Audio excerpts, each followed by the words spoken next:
These sparkly elements are in there, and this boop, boop, boop, boop, boop. You know what, Moulz? It reminds me of them daggone Bandcamp beats. Okay, I would be traumatized, but I actually like it on here. Oh, right, that You know? like sort of like that that pulse basically, like that sort of riding momentum underneath it.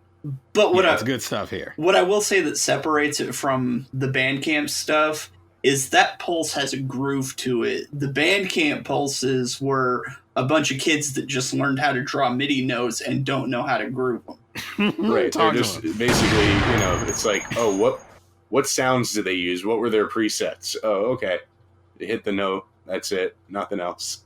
Yeah, use an omnisphere with the straight. And that's why everything sequencer. Sounds boom, boom, boom, boom, boom, boom, boom, boom, boom, boom, boom. Oh, you're forgetting an element. Hold on, you're forgetting this. Gotta get the keys. Oh, the keys. Yeah. Gotta get the keys. Start the car. Yeah, I've been trying to connect the dots since you guys mentioned that. I think it's a chromatics thing. I really do. Because it's like I Drive soundtrack stuff. Like Drive. Yeah, like the Drive soundtrack, basically. Yeah, because Johnny Jewel and the Chromatics did like most of the stuff that's like inspired by the Drive soundtrack, so it had to be that. And it's like, oh, I know what you're doing. You're trying to make this driving music. Just make your synth wave. I don't care. Yeah, it's Chromatics. I don't know. I don't know if it's still the, going on, but for the lack of like commercial success they may have had, maybe low key one of the most influential, if that's the genesis point, right? Like probably one of the most influential, because literally like so inundated with these beats from like 2013 to 2020 at the very least. Yeah, it's like either Chromatics or people trying to make chill wave that don't know how to filter synths. Like, that's most of it. Chill wave. Shout out to I'm not even gonna do it. I know he's sick of it. Let's say his name sounds naturally rabified. I'll say that. But I'll say it. Toro, shout out to Toro, okay? He's a great guy. All right. But yeah, this beat is a good beat. Before I get too deep, I want to say apparently Key or Kenny Beats or somebody thought this was a standout because like they released like an EP shortly after this, if I'm not mistaken, and there was like a remix of this song featuring Six Black, I guess.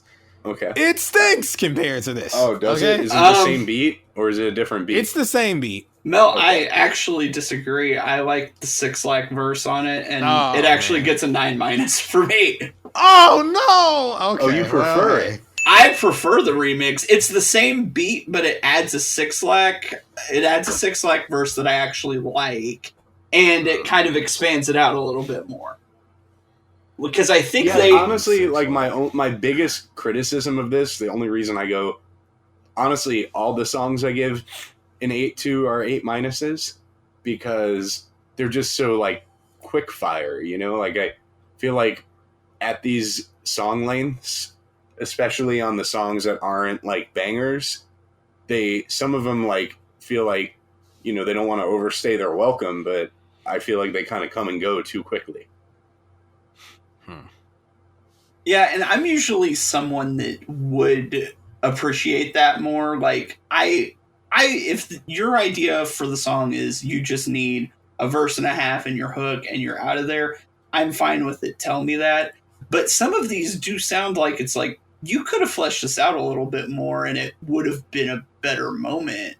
Because I think like True Love Interlude could have been a full song and it would have been fine. Twisted seems a little short to me too. Like Twisted just seems like it gets started and then it's just over.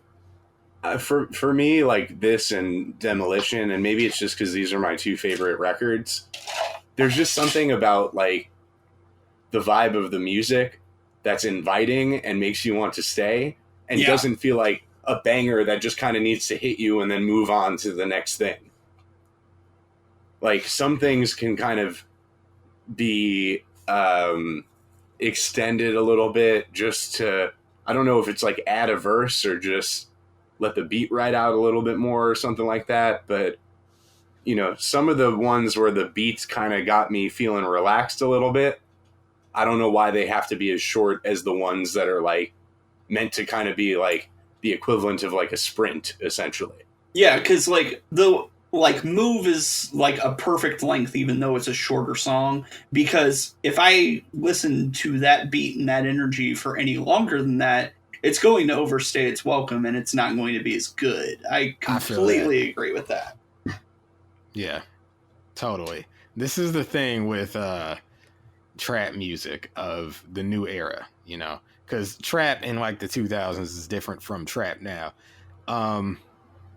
You gotta be, for me at least, short and very sweet, you know, like stay too long. And I'm like, you know, if we're going to be here for this long, I might as well listen to like, you know, somebody not repeat the same phrase for like 4 minutes. Yeah.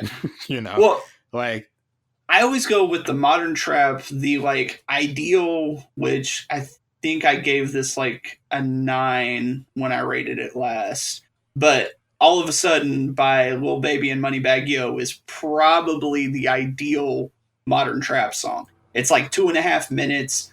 You hear the hook enough, the beat gets you going, and the verses are good, but you're in and out. Mm-hmm. Yeah. You know, it's this album, I mean, what is this album like? 35 minutes, I think. 35 minutes? Okay. Yeah. Like, you know, I like that stuff. Okay. Not just because I do like a 28-hour podcast, but, you know, that's good. That's a good length for this modern era, you know, where I just feel wish some of the songs got a little bit more, you know, like every single song following that rubric feels limiting to some of these songs. Like, not all of these songs are get in and get out type songs is what I'm trying to say, you know? And I think that just might be a key thing, because Kenny did a lot of stuff in 2018. Like, he did a bunch of tracks on the Freddie album by Freddie Gibbs, and those are, like, fully fleshed out tracks. Mm-hmm. And I think he was just in a thought process where he's like, I have this for this, and I just want to get out of it, but I wish he would have taken a little bit longer, and maybe if he would have cut it down to like 12, but all 12 songs are between 2 to 4 minutes instead of everything being 2 to 3. It might have. And I know the reason it's done is somewhat cynical in the sense that, like, they're trying to get the songs posted up on Twitter and, you know, stay like under the limit, I feel like. When I see songs that are under, like, deliberately under 2.5 minutes, I'm like, oh, I see what's going on here. And that's, you know, we did this last season, but, like, that's my one knock on Big Clit is, like, everything is 2 minutes. Like, everything. Yeah, and that album at least has the excuse that these things are going so hard that 2 minutes may be the max on some of these beats. Right, because she's in the banger sort of like zone more than Key is even, you know? And I think on a track like that's coming up in a little bit, Toronto, for example, is a song that, spoiler, I like. It's a banger, but I don't want that to be extended. I think it's great how it is. It's like serves its perfect. It serves its purpose in that amount of time. But there's maybe like 3 or 4 records I think could have been fleshed out to, you know, you add an extra minute onto them or something. Which, if you go 15 tracks at 45 or 50 minutes, I don't think this album loses a thing, really. And it might gain a little bit, because if you flesh out a couple of those lighter beats with more of a song instead of it sounding closer to an interlude on some of them, it might bump it up a little bit, even though I like everything here. So it's me being nitpicky more than anything. Yeah, I mean, but being nitpicky is like, why is True Love an interlude when it's like basically the length of the other songs? Yeah, I don't get that at all. I mean, maybe because he's being a little more casual on it than everything else, but that would be like the only thing I could say is why it's an interlude. But like, why is the Kelly Price freestyle a freestyle? Because it's like the exact same length as the 2 previous tracks. Am I the only one who, like, I never need a song to be longer? Like, if it's short and I like it, fine. Like, less time I have to spend. I think it's like, you know what? There were a lot of times growing up where like snippets of songs would leak and that's it, and we never get any more. And I knew that there was more of a song there. And like, there's something about listening to a song that's just 2 minutes that doesn't, like, sometimes that runtime necessitates the kind of record that's being made. We just spoke on that. Like, you know, a record like on this album, Toronto, is like, I don't need that to be any longer. But sometimes, especially I think when you're like trying to establish a vibe, quote unquote, a vibe is not established in 2.5 minutes. No. Yeah, I mean, for me, it can be. Like, totally. I mean, it's like, imagine you buy like a jazz album and like, you know, the guys are like doing, you know, usually you buy a jazz album, songs are anywhere between like 7 to 12 minutes. And it's like it's like going on a whole fucking journey on one song. You gotta let them breathe. You gotta let them kind of vibe out and do their thing and, you know, like improvise and find their chemistry and sort of go on a journey musically. Like, I sometimes on songs that I feel like somewhat like I want to luxuriate or something like that, like, you know, there's like, you know, we got a vibe going and then it's over. Imagine if I Could Feel It in the Air Tonight, Phil Collins, was a 2.5 minute song. Yeah. Well, and my big example that I like to point to is off of Thursday by the Weekend, like The Zone. If The Zone is any shorter than it is, it doesn't work. Yeah, because it kind of has to hypnotize you into the zone. It has to, you know, like really sink its teeth into you. Or like a lot of stuff on Songs in the Key of Life. It goes 5 or 6 minutes long, but it needs that to build you up. So like, if I like it, I don't need it to be longer, but I can tell just when there's still meat on the bone that you could have used. That's kind of where I'm at with it. On concur. the top, that's I feel where you. That's where I stand. I feel that. But just quickly on the topic of The Zone, the song's an 8, and yes, it does benefit from being as long as it is because it is one of those quote unquote vibes, and with it being that long, it can soak into you. But let me just say, I ruined The Zone for myself because I played the song in the car with my ex once, and she was already insecure because she knew I liked this other girl, and I did.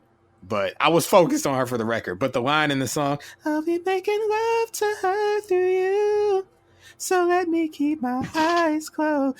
That was the worst fucking lyric to come on the speakers of that car. Like, that was terrible. That was a terrible decision on my part to play that song. In the presence of a woman.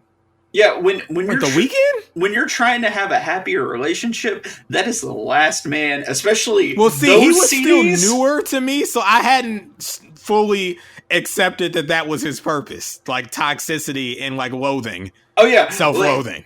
Like you know, Thursday and Echoes of Silence, especially. Do not listen to that with any woman. You're like, I want to be in a relationship with you, and I think I like you, or maybe even love you.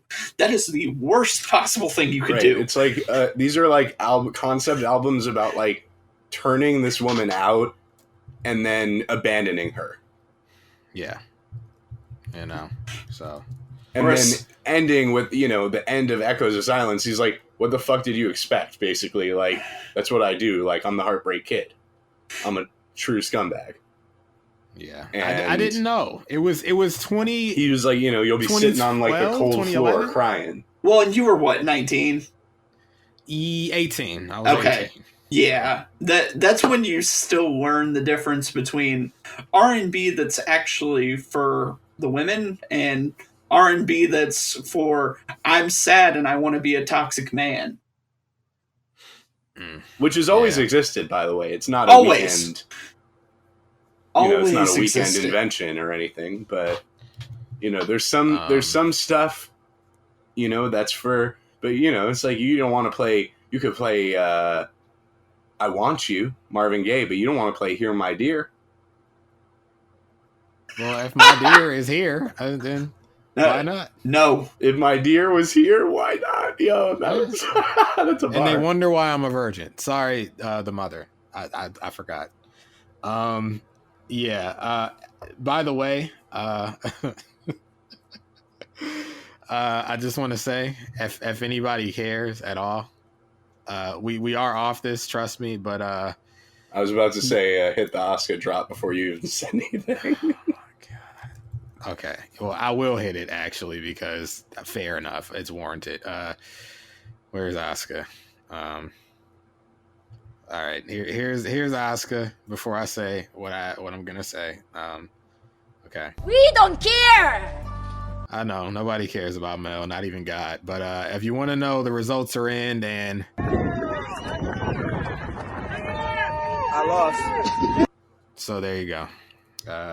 $184 down the drain. Cam, I'm done. But anyway, Love on Ice. This is the thing about this song and all the songs on here. I'll talk about it throughout. The key to Key for me, he's deceptively lyrical, if you ask me, but it's the cadences, it's the delivery, it's the performances, you know? Just in the, I'll start here. Moulz, our homie was shouted out. I don't know if you noticed. Is that Willie B? Yeah, Oh, Willie yeah. B. Listen, What? the Yo-Yo-Yo's got Harambe, okay? They got him. We got Willie B. The We real got got Willie Willie B. B. Also, the cadence on that is just fascinating. Elena Zoo. That's what I wanted to get in on. Willie B, I'm an 8-2 when it ricocheting on the same thing. But my bitch is sailing. I mean sailing. It get ugly. Bro, bitch, you can't. And then he pivots into damn Marino throwing deep. Thank you for ignoring me. Okay. I love those lines, by the way. Thank you for ignoring me, because I'm an emo boy. But like this pivot from like high to low, like this like growling. I was saying, like, for me personally, I'm going to him based off this album. I go to him more for his melodies than his bar work.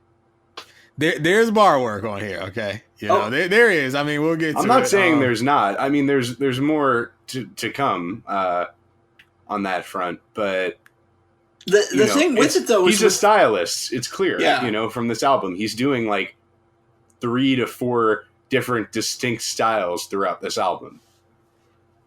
The one thing about Key, and I was telling you this on the phone before we started, perhaps his fatal flaw is that he is a stylist that has multiple styles, but perhaps if he honed in on one, he'd be more palpable to a larger audience. I don't know. Like, I love the guy personally. There's another album of his. I hope we will do it in the future. We do every rap album, but like I am a certified Key fan. He has more than this album that I enjoy. So he is versatile enough that he comes off in a different era. He would have been locked in a studio writing melodies and bars and flows for other people. Like that's what I get from Key, which those are the guys I appreciate the most, but I also get why they're never going to blow up beyond a certain It's always point. the writers, you know? It's like the people who have a sense of like melody and like songwriting, but it's almost like a curse. Like when I think of like this like songwriter's disease, like, and this is just like, I like this guy, Johnny Yukon, but he's like a songwriter around the industry, I've heard. Like, that's why I said this guy, Johnny Yukon, because I knew wouldn't nobody know what I was talking about. You know, there are people who make good music, but for whatever reason, you know, it's like maybe people feel like the persona's not there. Like, I don't know, but it's like clearly talented in a diverse way. That's one thing that I will say about this album in general, maybe as a negative for me, is that when I heard it back when it came out and now again this past week, I don't get a real full sense of who Key is from this album. The way I would He's explain, an enigma. I would explain Key like this: he's Dean Malenko. Okay. Wow. Okay.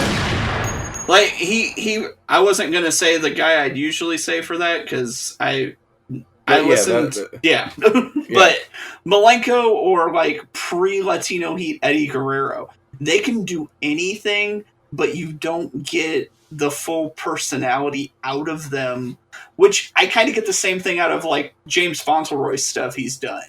Like there's a lot of skill to it, but I don't get a personality from you out of it that I get out of your stuff that you write for other people. I get, and I don't know if this is going to be a weird comparison, and it wasn't on every song, but on a couple, I picked up on this and some of the flows and some of the melodies, and even some of the beats, honestly.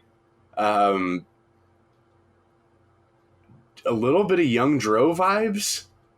Oh, yeah. If you put he does say Black Boy, White Boy Swag on the album, so. Yeah, I mean... I got some of that. We did that on Patreon, the Black Boy, White Boy mixtape. Exactly. And I got some of that stupid fruity swag in like, there's like traces of it, like just bare remnants, like in the fibers of this album in different points that I'm like, for sure. I hear like, but then I hear at other points, I hear, Future and Migos and like some of the more contemporary Atlanta stuff as well. And there are definitely, I agree with the Dro thing, because there are some flows on here you could copy paste them on Best Thing Smoking and you wouldn't miss a beat. Right. At all.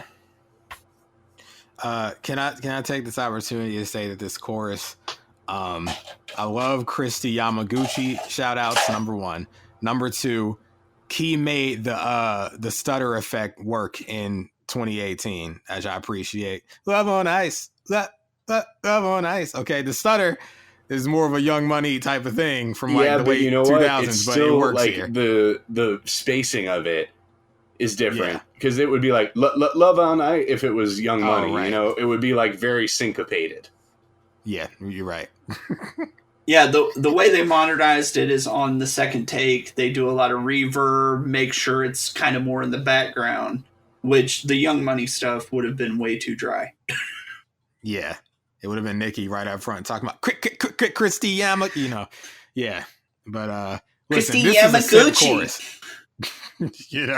you know how Nicki is. But yeah, look, this chorus, I love it. It's a simp chorus. I haven't got to simp on this show in a long time.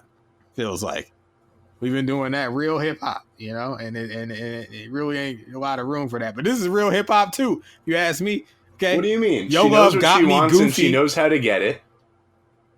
That ain't no. And also, ain't that's nobody that's wanna explicitly dance not slow synth in the music. rain. Move your get out of here. ass. Get out of Move here. your ass. No, I don't want to move my ass. Okay, no. All right, I want Christy Yamaguchi, and it's true. Her love had me goofy, had me acting stupid. My heart, Johnny Dang. Okay, my heart, Johnny Dang. It is. And then let me tell you something, folks. I'm not gonna say perfect verse alert on this second verse, but it's another great melodic stretch from him on this album. Okay, sit on like who you? What the fuck did I do to you? Got me showing through Hulu. Okay, maybe perfect performance alert. Maybe perfect performance alert. The one that gets me is my heart and Oscar. Switch it up like audible. Take back, no take back. You say you love me, do you mean that? That's what I'm talking about. And he ends the verse, count me out, but I'm counting. He has such a knack for pockets and cadence. Okay, which is why I enjoy him. Okay. Also, he's a hooper. He threw in Ballin' Like Arenas. Ballin' Like Arenas. He broke that anemic. Yeah, he did. He's got some lines in here. Like in 2018, throwing in a Gilbert Arenas line is like kind of wild, right? That's Sada Baby stuff. At that, right? I mean, Gilbert Arenas is just a podcaster now. Yeah, but yeah, man, I just had a flash of depression because I remember he's number 0 and I feel like a 0 right now. I'm sorry. Sorry. I really am. This is why I don't bet on Rap Day, so I don't come in with this funk of loss. But I've decided I'm not.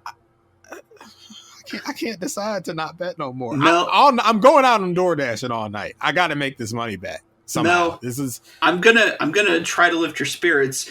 You may feel like a zero, but at least you don't have to go in the locker room and confront convicted murderer Javaris Crittenden. oh my god. Sports Also, is wacky stuff. You don't huh? have to go to Dallas this weekend and share a locker room with known murderer Rey Mysterio. What? Oh yeah, Who did he kill? the business. Killed another man. Oh. oh man. He did. He really did. He 619'd another man to death. Yeah. El You Hijo know de this Paraguayo. Oh my god. It was only It was what, 5 years ago now? I think 2015. Am Okay, I so- wrong? 2016? It was at some point when I was still subscribed to the Wrestling Observer, so it had to be at least that long. 2015. Yeah. Oh yeah, I was deep in these wrestling streets. I had an Observer subscription. Come on. I mean, look, here's the thing. If man. it makes you feel any better, somewhere on his floor, your name is probably on a piece of paper. Oh, I know. Big Dave. I Poor saw Big you Dave. retweet that picture, Cam. You know that man's room is why. I mean, what do I want to talk about? My room looks the same way. Instead of paper, it's closed. But you know, I mean, Dave has one skill, and it's not keeping a clean room. It's being able to recognize every fact of this business for like the previous 45 years off the top of his head. It's amazing. Now, I saw Right, it's someone like, who has float the time? idea that the papers on the floor thing is a total work. Like, if you look, the papers don't have, like, footprints on them. They're not that crumbled up, but they're all on the floor. And people are saying, like, he throws them on the floor before he does photo shoots or interviews so that they, like, think that he's some mad genius, but he doesn't actually live like that. hold on, Moulz. This just in. Oh, no. I don't know if this is first Last listen time worthy. breaking news happened on this podcast, we derailed the Stove God Cooks review with a live updates of the Will Smith Chris Rock situation. Oh, this is- God! this is- that this is happened much- during that review? It did. Cam. Yeah, it did. And I'm just, of course, the discourse like washed it out to sea, and I want nothing to do with What's it anymore. fascinating about that review, which Cam, by the time people will hear this, it's out now. Yeah. By the time you're hearing this, it'll be out on Saturday. You hear us initially get the news, and Well, how then we you don't react believe to it. and then Of course, our first thought is it's a work, you know, and like, that it rules, obviously, because yeah. it's awesome when shit goes down. That's crazy, But you see it's a shoot once you get that Japanese footage. oh yeah. So Jesse sent us the footage from Japan, and Mel had just happened to check the DMs while we were recording. That's the only reason I knew that this happened. So we 'Cause the found phone out. You get vibrated. It was Jesse. You get our initial reaction. Then you start to see the discourse change to like, wait, why was he laughing at first? And you start to see, and then we literally witnessed the turn in real time during the review. It's like, oh shit, they fully turned on Will Smith. Yeah. I don't even want to talk about it anymore. You know? I'll say my only piece as a married man, he was in the right. Oh. It's fine. The father has spoken. That's how he feels about this. All right. Like you can't, if you see your wife's upset about that, you can't let that go. I mean, the thing is, sometimes Cam, sorry to interject, Moulz. Should I place a live bet right now? They're down 4. No. The Rockets are down 4 to the Kings. There's 3 minutes and 25 seconds left. Do not touch that trash. Do not touch that trash. All right. Okay. This man- All right, continue, Moulz. I'm A sorry. Rockets Kings game where Sabonis is on the shelf. What the fuck are you talking about? I know. I'm just. This is how they get you.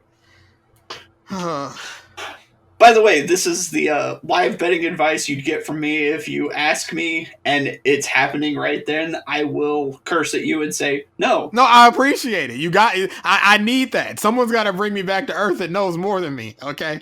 This is. I don't know what I'm doing. I'm suffering out here. I'm chasing it, bro. I'm chasing it, and I'm not catching it. It's a work. It's a work. He's failing. You ultimately know what this is all going to lead to. You know, I'm Jewish. What's we don't that? gamble. That was the most unrealistic thing about Uncut Gems. We're not like that.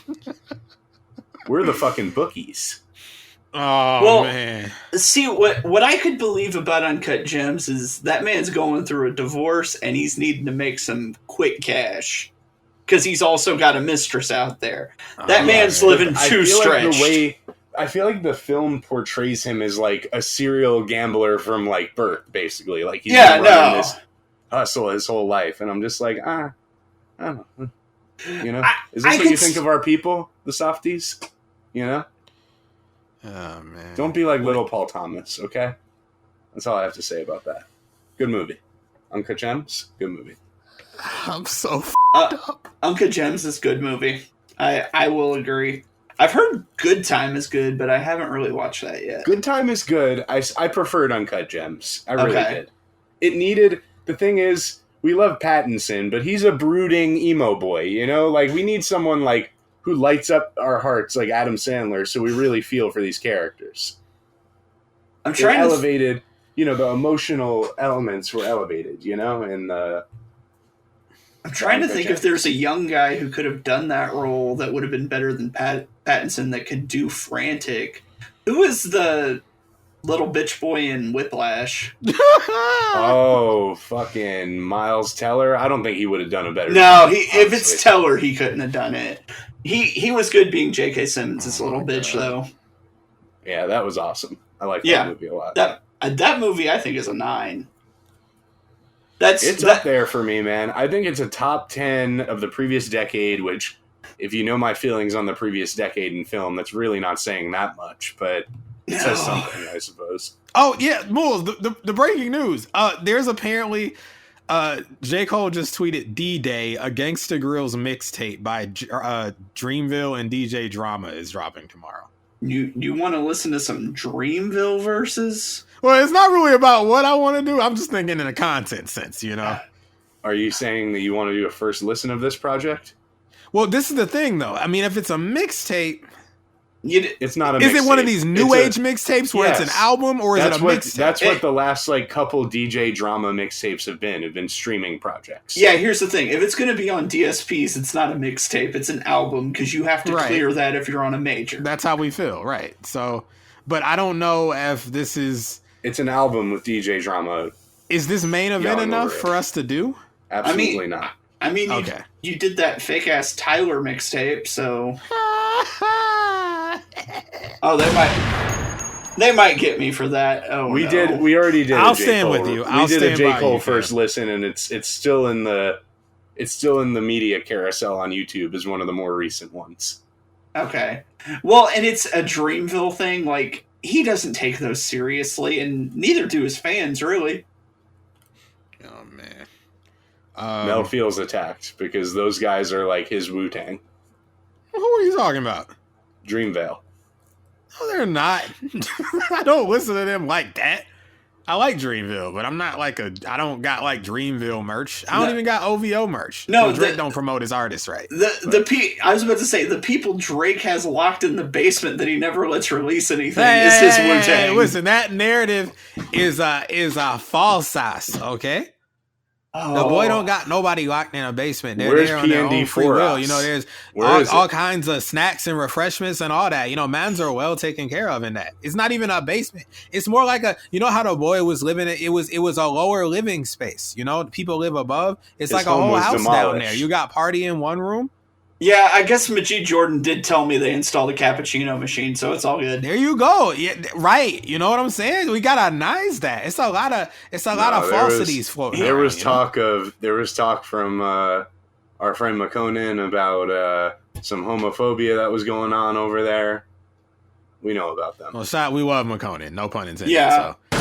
Shout out to McConan. One of the industry, the way that the industry did that, man. Okay, so dirty. I hate it. So dirty. I actually hate it because he was one of the most talented guys I think to emerge in the past Absolutely. decade. Well, And he was misunderstood and misutilized. Okay. And not to sound like a wrestling mark, he was underutilized and he didn't get, but he was totally underutilized for sure. Well, there were two guys that came out that year because I think McConan and Kevin Gates kind of both aligned for me. Kevin Gates fucked up his own career. That's his own fault. McConan did nothing wrong. Why did he fade like he did? Well, listen, I'll tell you what. Kevin Gates is somewhere saying, I don't know how. He doesn't know how he fucked it up. Well, I guess he did. Wow, okay. The rare extended drop. Extended Yeah. cut. Very rare. Very rare. Do collect. Okay. What we used to say? Yeah. One of the Kevin Gates career fuck-ups, not his fault, because I don't blame you for going to jail. You got convicted of something. It's bad, but that can derail you. The rest of it, all on him. All on him. Are we talking about the situation where, like, a woman grabbed his penis and he kicked her in the head or something? Even that, he just did enough weird interviews that people just stopped taking him seriously, which happens. I mean, once you start talking about wanting to drink your fiance's urine, I think you lose, obviously you lose some of your more casual supporters at that point. All those casual supporters that saw him singing Blink-182 on a Pitchfork interview, just out at that point. Just out. Oh, absolutely. And if they're not out for that, a year later he's talking about he tried to make this girl suck his dog's dick. And she we refused. don't need to talk about that. So she kicked him out. We know that or happened. he kicked her out. We don't need to talk about that. I forgot about that, and I'm just in shock now. Jesus. I mean, listen, wrestling and rap are like the only two places where like some of the most insane shit goes down, but nobody ever really suffers any consequences for it. A running joke in wrestling for the last decade and a half is about Dave Bautista's dick. Like, come on. Really? Wait, hold on. I wasn't aware of this. You've never watched the U-Shoot interviews where every wrestler that was in the company from like 2005 to 2010 gets asked how big is Batista's dick? I wasn't aware of this. No, it's a thing. It's like a running bit to this day, honestly. Well, and it's like people apparently are impressed with Big Dave. He earned the nickname. Oh, brother. Okay. Does Mel want to dock with Dave Batista? The animal. I'll say this. Maybe dock for miles inside this pit of danger. I was just going to say Big Dave walks alone in that case. I got to say, I'll never hear pit of danger the same way again without thinking of just docking needs to be normalized. foreskin. Not because I'm a part of the community, but I think it's a perfectly acceptable activity if we're talking about that sex. I mean, it's pretty mild. It's just the two dinglings touching, really. I mean, anyway, before we get completely off the rails, listen, Love on Ice 8-. I like it a lot. It satisfies my simp need. It keeps the momentum of the album going. It fits in on the album with everything else. For me, it's the girl song, the obligatory girl song. It's a good. I mean, Moulz, you might, if you're playing the game, you might bet against it because I'm hypercritical of these girl songs in rap, but when they're good, they're good. There you go. The real people that know the game just knew that Moulz would hear that beat and that mix, and he would be in. He'd be all in. Not AEW. Wow. Oh man. Well, I think we've done what we came to do here. We did. Yeah. But Cam, what have you come to do? You got any shout outs for us? Where can they find you? And the usual spiel. You can find me at twitter.com. Cam is like Cam_is_like. You can also find me at Bandcamp. I have multiple beat tapes out right now. Cam is like all one word .bandcamp.com. I have a bunch of free beat tapes on there. If you want to pay for them, you can, but I have them set up for free because I'm not trying to get caught up on samples if it happens by accident. I feel you. But listen, I vouch for him. His beats are money. I know they are because they make me want to rap on them. So, but there you go. Let's see. Man, I Really Want Some Chili Cheese Fries and Postmodern Beatmaking Theory are both out now. They're both up there, and they were both done within the last month and a half. Gotta love it. This guy's Cammy Beats. Jesus. Put some more respect on his name. He needs a better nickname than that. I ain't got a better one. The Father? I mean... The Father is pretty good. The Father of Beats? Fuck it. All right. Oh, God. Well, folks, this is... I've officially decided... No, I've decided the bets are postponed for now. I have officially lost $369 in 5 days. Of your own money, or is that some house money? My own money, yes. So I'm revealing this because I want this to be a warning to people. But the good news is that I'm going to make all of it back through DoorDash. I've already made 62 of it back today, 307 to go.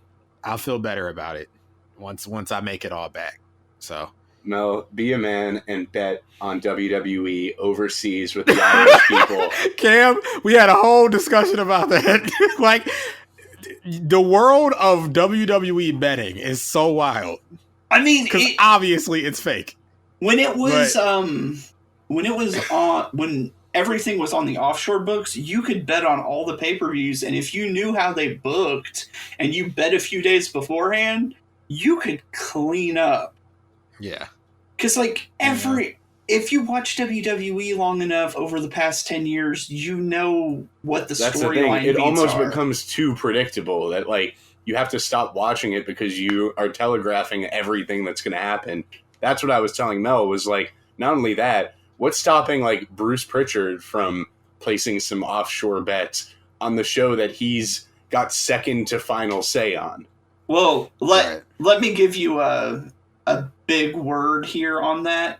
If you watch the live lines on those about, half hour before the show starts, you can see who wins on the pay-per-view. Right.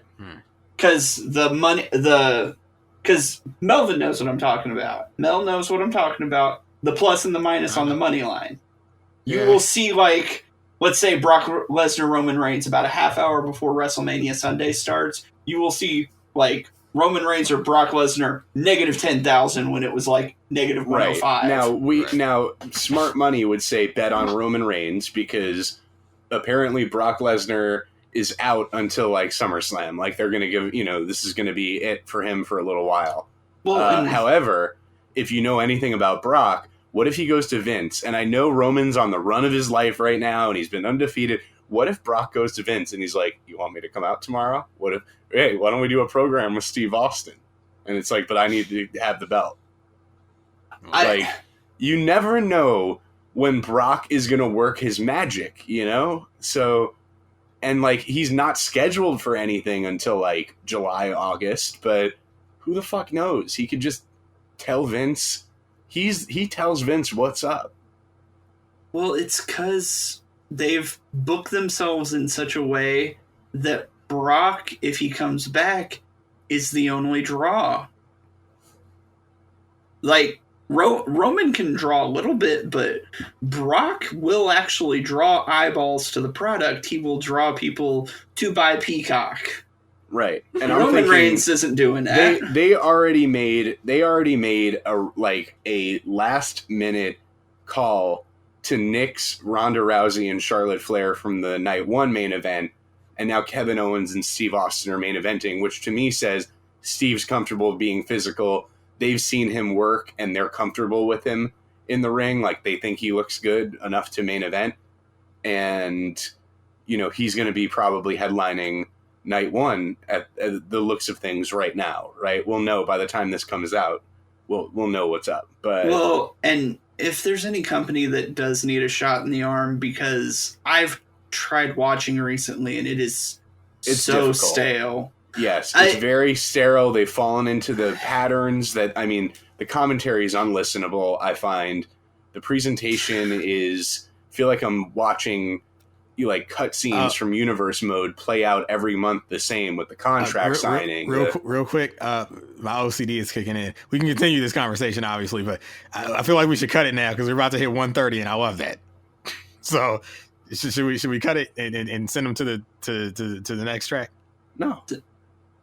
I'm just saying. Oh, see, now it didn't pass. We could have had a 1:30 guest spot. We could have kept talking when we was talking. I'm just saying. Negative $300, man, is trying to get me to wrap it up. I can't believe it. Oh, he's trying to why you gotta be that way? He's trying to run into a DoorDash real quick. Well, no, listen, I ain't. I'm just trying to get the round number because I got problems in my brain. We don't care, okay? And plus, it's not an I hour. mean, listen. Because they already got. We talking about wrestling now. We know they don't know anything about wrestling. They wrestling. They go Labs fan. They go Labs fan. They go to Labs fan. That's true. But I'll summarize everything like this, right? If they like how Steve performs on Saturday Night, Cam, a lot of cards can be shifted around. Oh, and yeah. all of a sudden, it's like Brock can approach Vince and say, how do you feel about giving Roman a break from that title for like 6 months? Because I think me and Steve could do big business at SummerSlam. And if Steve is able to come back in the capacity that The Undertaker was back for the last couple of years, like just doing stuff 2-3 times a year, why not? Right? Like, why not pivot at that point as long as we still get back to Roman Reigns and The Rock for next year? What I would say is they're probably not going to let both belts, since it's a unification match, leave the company for that long. Because if they do Steve and Brock, it's either going to be a WrestleMania or a double program SummerSlam WrestleMania. Yes. Like, so basically, it doesn't need a belt. No, and it doesn't. But what if they're putting Steve Austin on night 1, they might have him come out and screw Brock night 2. Wow. And align with Roman Reigns, heel style? No, Stone Cold will just give Roman a stunner after he pins him. Oh, okay. Stone Cold style. Don't trust anybody. Yeah, exactly. But I mean, listen, as much as like, I don't like the idea of Austin just coming back for this one-off thing with no story and that being it, when there's like, you know, they could dangle some real shit that we want to see in front of us with these guys. Well, and it's not like most people where Austin never had the retirement match. Like, he never had the big send-off, so maybe he feels good enough. And once they cleared Edge, I'm like, they must have done something with the neck surgeries where they just feel good about it now, where they think it's not going to fuck him up for life. Because once Edge came back, it's got that stem cell research in Columbia vibe to me. Yeah, exactly. And it's like, once Edge was cleared again, I'm like, oh, they can clear anyone they want except Bret Hart.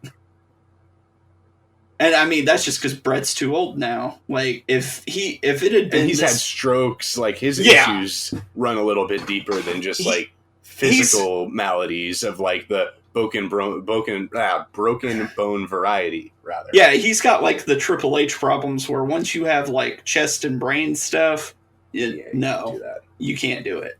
Triple H is legitimately retired. We will never see him wrestle again. No, never again. You probably will never see him on TV outside of like just a random appearance. Anyway, yeah, he said that basically he doesn't feel comfortable with it.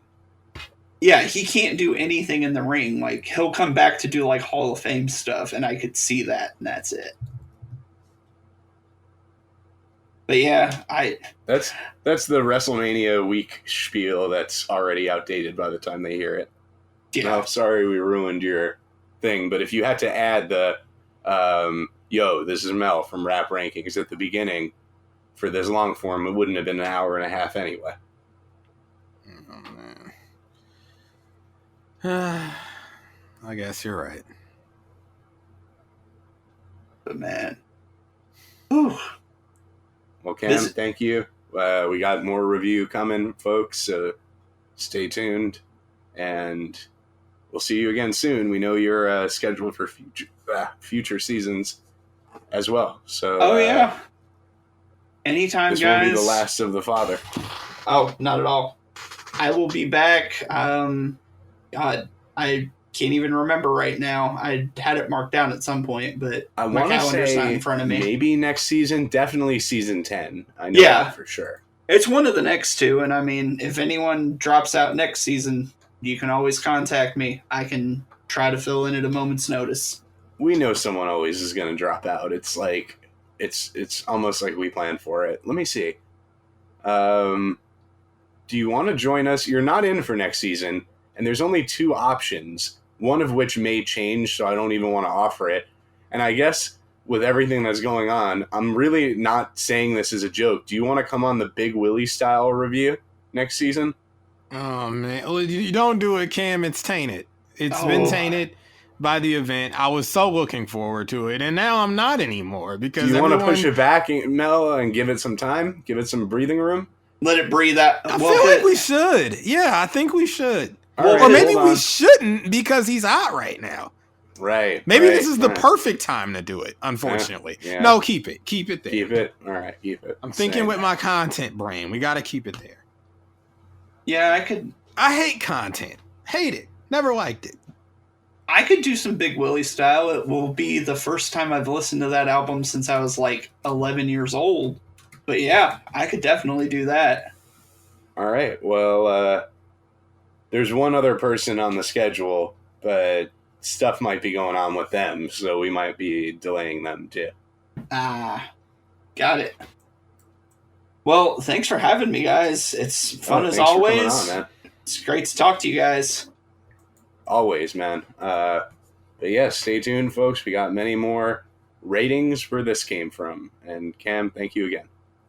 Yo, it's Mel from Rap Rankings. To hear the full episode this clip comes from and all the other episodes, stop by raprankings.com or search Rap Rankings on your favorite podcast platform.